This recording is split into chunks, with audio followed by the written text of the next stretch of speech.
As I noted in a recent press release, we thought that the rise of homeschooling, the expansion, the growth of homeschooling last year would probably taper off this year. Boy, were we wrong. In August, we've seen the interest in homeschooling based on our call volume, our email contacts. 1 week was 5 times what it was last year, which was a historic level. So we're going to talk today about the growth of homeschooling and why homeschoolers ought to vote. I'm going to give you 3 reasons that homeschoolers should vote. But first, let me give a thank you and a shout out to our sponsor of this video, Alpha Omega Press. They've been a Christian curriculum provider since 1977. They've got a great lineup of products. I hope you go to their website and check them out. Monarch, Switched On, Schoolhouse, LifePack, and Horizons. And you can view those on their website at aop.com. So the exciting thing about the growth of homeschooling is it says a lot. One, we're seeing news stories that quote homeschoolers that started last year saying they wouldn't have done it if it weren't for the pandemic, and it's been a great, great experience for their families. They're going to continue to do that. So we're seeing this as evidence of a growing acceptance of homeschoolers, and that's exciting. But let me tell you, one of the things that we homeschoolers learned in the 1980s was it's important to participate in the election process and the public policy process because, number one reason you should vote is that elected officials can have a direct impact on our freedom to homeschool. We saw that in the legislature when the legislature in the 1980s sought to pass laws to restrict homeschooling.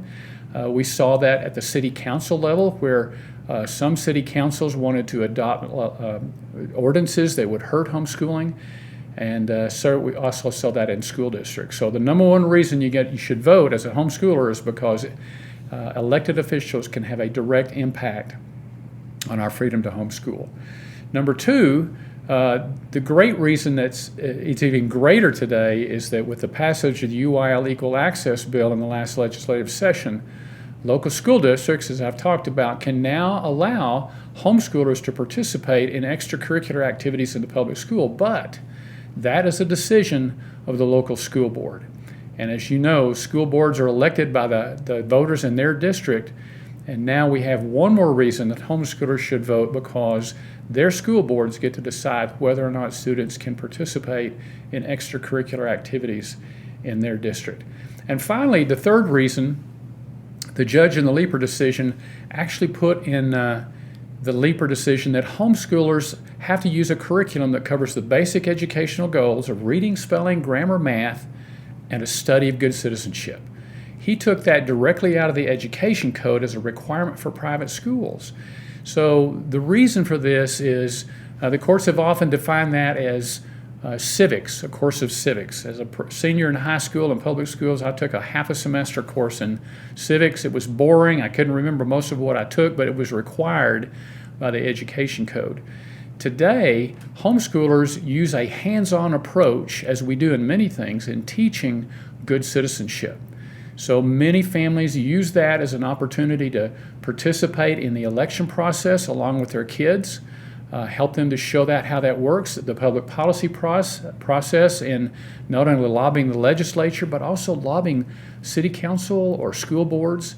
And this is the reason that studies of homeschool graduates show that homeschoolers are almost 70% more likely to participate in their communities and also participate in the election process. So those are the 3 reasons homeschoolers should vote. Number one, these elected officials can have a direct impact on our freedom to homeschool. Number 2, local school districts now get to decide whether or not homeschoolers participate in extracurricular activities in that district. And third, we want our students to be good citizens, and participating in that process ourselves and helping our kids do that will make that happen. So I hope if you're not registered to vote, you will do that. You can go to our website, thsa.org, for more information on how to do that. Get registered prior to the next election because our freedom could depend on it. Thanks for helping us keep Texas families free.